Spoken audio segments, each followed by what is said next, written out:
Coming up on this edition of Command Center, Coach Commands with Ron Rivera.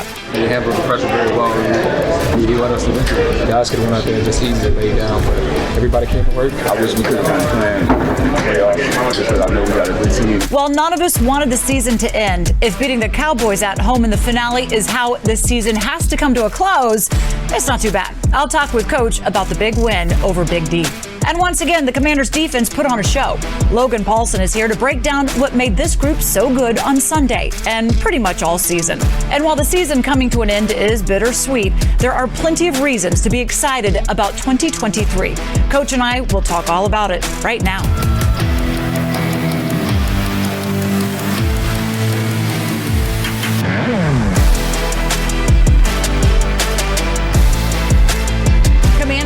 Coach Commands with Ron Rivera is presented by your local Honda dealer. Adventure confidently in the all-new 2023 CR-V or CR-V Hybrid, part of the Honda line of rugged vehicles, both with available all-wheel drive. Don't wait. See your local Honda dealer and find your perfect CR-V today.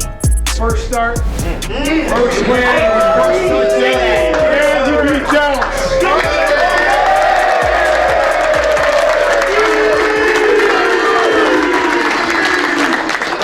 Appreciate y'all, man. Support me all week. You know, y'all always have my back, but Coach always says it, man. It's in this room. You know, Dallas had everything to play for, man, and we beat them. We beat them bad, too, and it could have been a lot worse. We left a lot of things out there, man, so let's carry this momentum into the offseason. Let's roll these boys next year.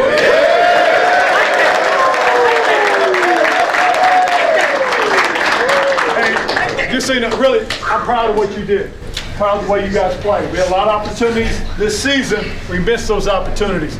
Let that sit in your craw for a little bit for a while. Let it marinate. That when you come back, you know what it's going to take. Understand, and I appreciate what League said about hard work. I appreciate about what he said, what Sam said. Let's roll, all right?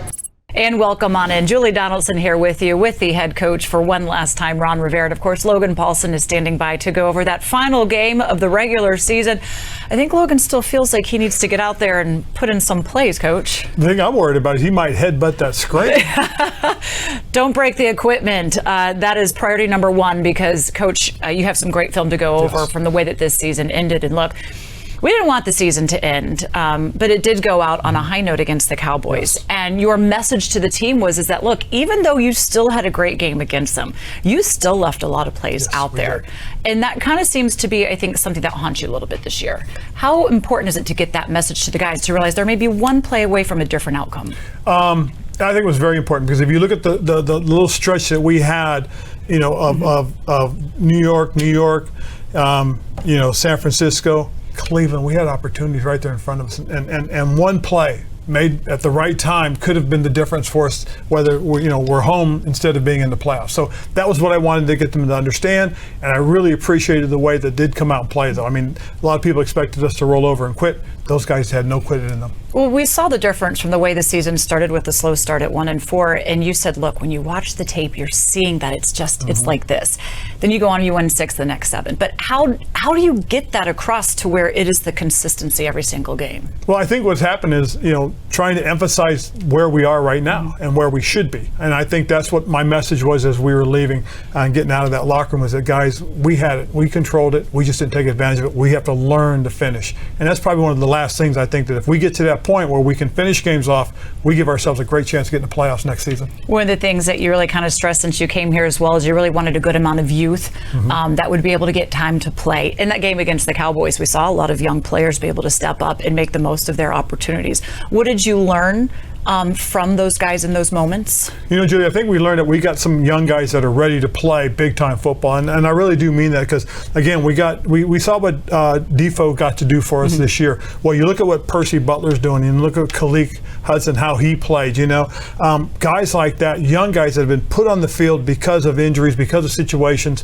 that's given us a chance. We got a great look at Chris Paul playing guard for us. We got a chance to watch Sam Howell and what his potential could be for us going forward. That there is a lot of promise going forward, and we're going to build off of that, especially once we get into the OTA minicamp season. We know those decisions will be coming during the offseason, but let me focus in specifically on Sam Howell, the performance that he did, the evaluation you were able to make of him, and how that that impacts what you may or may not do at that position this offseason? You know, it will, because again, if you have a young man that really you think you can take another step with or can be part of that, you know, it's going to slow you down in terms of thinking, okay, where do we have to get you? You're not going to approach this with a different attitude of, we got to get somebody. We just got to find the right somebody to help. When it comes to the identity of the offense, do you feel you found that this year, and what is it? I think we did find, I think we realize and understand, again, going into this, that this is part of what we've talked about in terms of being able to run the football, setting the tone and tempo, and then playing off of that. When you run the football, it creates an opportunity to go ahead and use that hard play action that mimics the same motion, same action. And then when you go drop back from that same motions and same actions, now all of a sudden your quarterback has a little more time, and especially with the skill set of guys we have, we've got to get the ball in their hands as well. Defensively, this team really kind of showed out a lot this season, especially against the Cowboys. I mean, what they did to Dak Prescott is one I think we can really hang our hat on. One of the worst games he's ever had in his career, and that's because of what your defense enforcing their will on him. What is it that attested to them having success this year? Well, I think really the understanding of how we want to do things. You know, last year we struggled a little bit because there were so many different things that these guys were still learning. But once we went through OTAs and mini camps last year, you could see the improvement. You could see how these guys were really coming together. We started a little bit slow the first few games. We weren't as good as we were now. So what happened was, as they started to roll, they started getting confident. We played a lot of young guys, so we got to have that speed out there on the field, and we really saw the difference that the speed was making for us. And then as we continue to grow, you could see some of the innovative things that Jack and his staff were doing. You know, using the different combinations of linebackers, of safeties, of defensive players. I mean, defensive line, excuse me. Sometimes we had 5 down, sometimes we had 4 down. We did 3 down every now and then. Every now and then we'd play a 3-4 front as opposed to a 4-2 front. So there was some really good stuff, really innovative stuff that Jack and his staff were doing. A lot of positives to build off of, but unfortunately it is the end of this season, so now we turn our attention to, well, the offseason. Well, Coach heads over to join Logan in the film room. I'm going to talk about a group that we have to give some respect to, and that is the Commanders' defense. This unit has been a highlight for the team all season long, putting pressure on opposing offenses and ranking 7th in total points allowed in the NFL. And they did it all without star Chase Young for all but the final 3 games of the year. One of the captains of the defense, Jonathan Allen, is heading to his 2nd straight Pro Bowl. And here's a look at the numbers the defense put up this past weekend.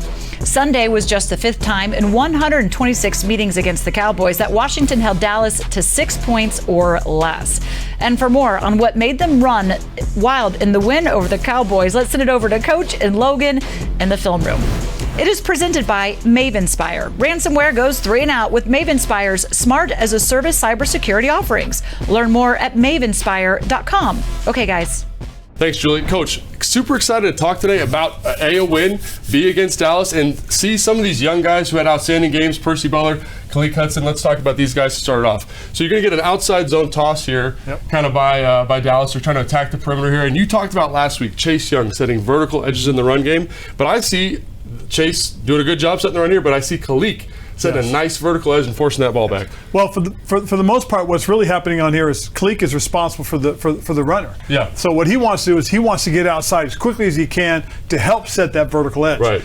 You know, Chase is getting double teamed. Yep. So Khalil gets up here, he hits the outside shoulder of the tight end, gets vertical, and now all of a sudden the running back's got to do what? Cut back into the pursuit. Cut back into the pursuit, and let's talk about the pursuit a little bit. You know, one guy that I think I was really excited about was Percy Butler coming out of the draft because of his tremendous athletic qualities. And you get to see that here. Like, he is playing decisive and fast to the football, and he's ready to come with bad intentions. Absolutely, and that's one of the things that we really appreciated about him when we were coming into the draft is we thought this was a young man that had the kind of quickness, speed that you needed, especially when you ask your safeties to come and get involved in the run defense. Run defense, and he can cover, do some stuff. And, you know, Mayo ends up getting on this tackle as well, a guy that's been a big part of your defense the last couple of weeks. He deserves some credit here as well. Get on this tackle, and then guys just surrounding the football and making hits. And that's kind of what was the thing all day long. Guys making plays. Here we go. They're kind of running like a trap here.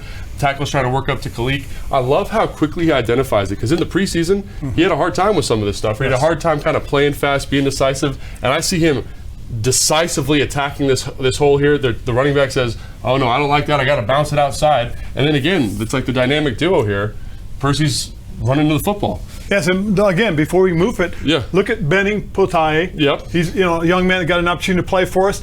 showed very well against a quality center. Yeah. He gets vertical into the crease and holds his point, Right. and he forces the ball to bounce outside. We got a nice vertical edge, and then, as you said, we're playing fast in the secondary. We're getting downhill, and we're helping to set those edges and make plays. Because I think people see that tackle, but it's really about these guys inside being stout. It's Payne being stout on the double. It's Benny being stout, right? It's guys setting edges and being physical. And the one thing you want is, especially against a team like Dallas, that when Zeke is going downhill, he's dangerous. Yes. But when he's going sideways, Not so that's much. when you have a chance to win. That's where that belly becomes a disadvantage, Coach, right? You got to make sure you make him work lateral. And again, the speed here, the decisiveness, working for that football. And I love the energy. Like, he's ready to start a fight here. That's something that shows me he's got a little fire in his belly, and that's good to see. But you know what? If you go back and you look at some of these young men that are out here, and I can point out this to you real quickly. You look at it again. All right.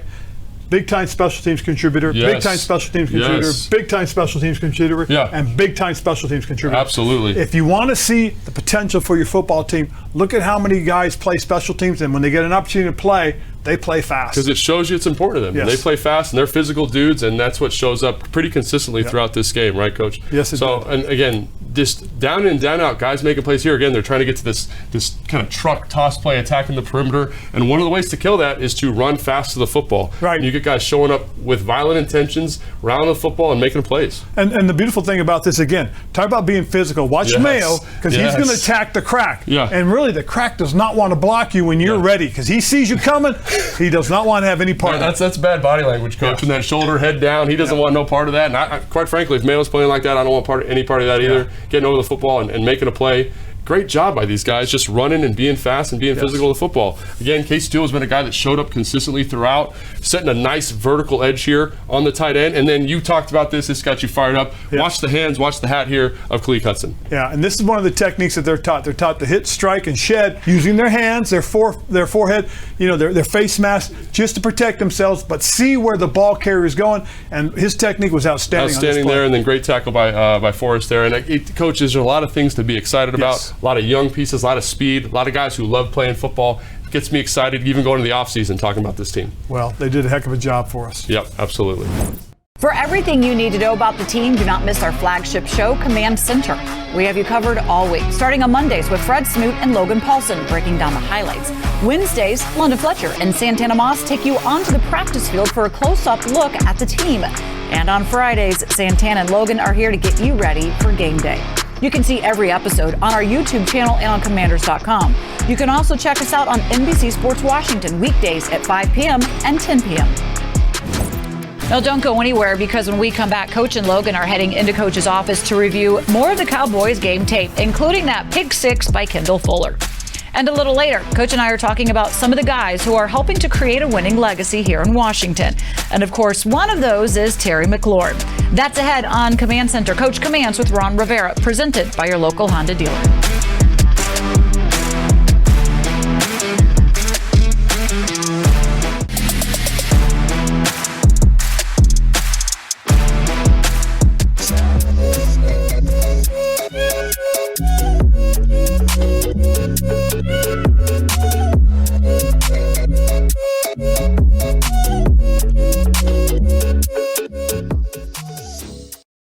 Third and 6, snap to Prescott, quick throw to the far side. That one is picked off by Fuller at the 20.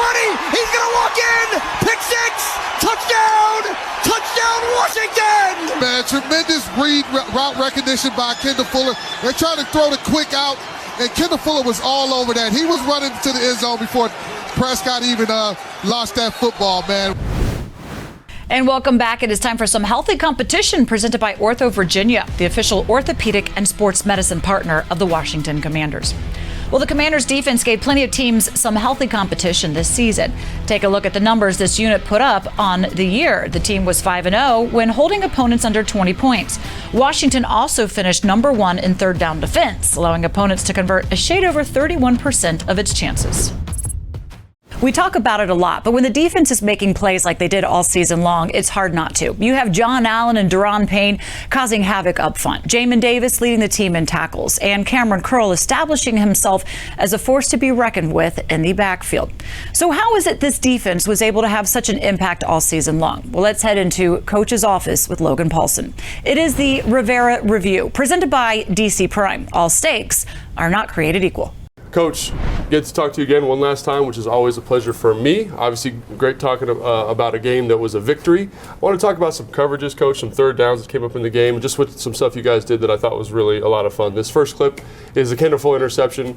I want to talk a lot about, off coverage, why that's important, why that helps Kendall get there, and then also just the general coverage structure, which you pointed out to me when we were getting ready, which totally blew my mind. So if you can kind of give us a little insight on this, that'd be great. Okay, well, like you said, nothing like talking about a victory, especially one over Dallas. Yeah, right. Okay, but what we're doing right now, for the most part, is one of the emphasis was disguising coverages again. And if you look at what we've done, we're given a too deep shell look right off the bat, right off the bat. Okay.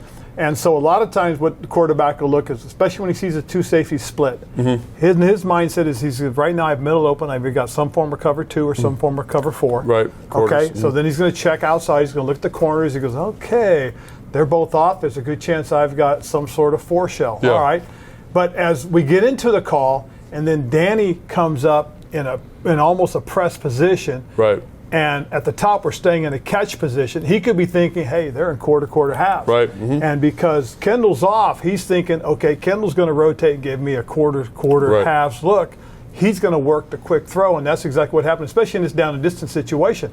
It's a 3rd and 6, I believe. Yep. Okay, so what's going to happen is he's going to try and make the quick throw to pick up the first down. Right. But again, to what happens on the play, Kendall, again, knowing that he is really the deep outside third. Right. Okay, and because he's be able to play with his vision, he's in a good outside alignment. Yeah, because this is actually cover 3. Yes, because he is to the wide side of the field as well, so he can get in a nice position knowing that if this guy does try to release outside and vertical, that's a tough throw for that quarterback because that is from the far hash. Right. He's also got the 60 safety to his side, and he'll pick up some vertical help as well. So again, a lot of things are playing into Kendall's favor right now because, first of all, he's doing an excellent job of disguise. Yep. Okay.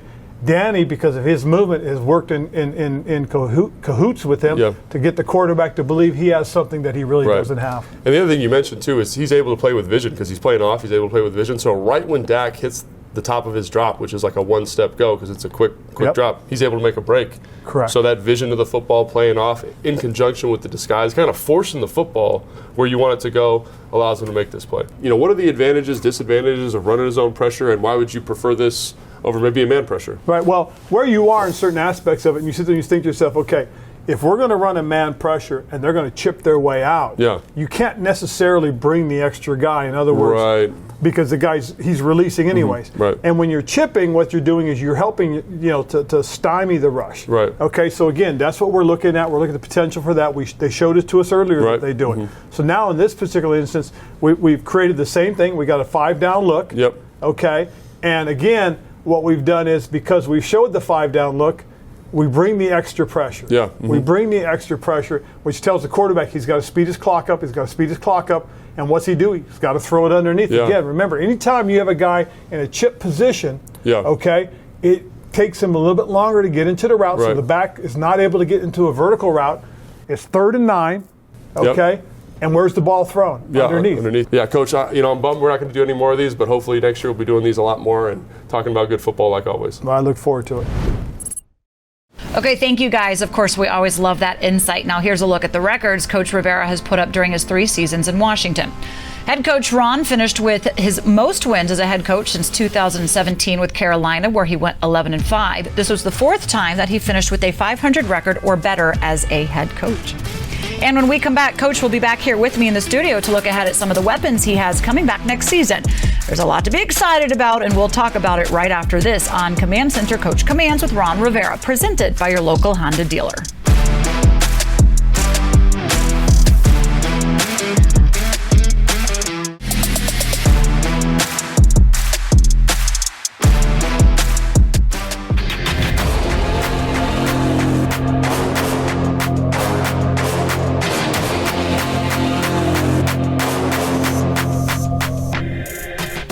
It is time for a winning legacy presented by the Maryland Lottery. Play fast, win fast with new Fast Play games from the Maryland Lottery.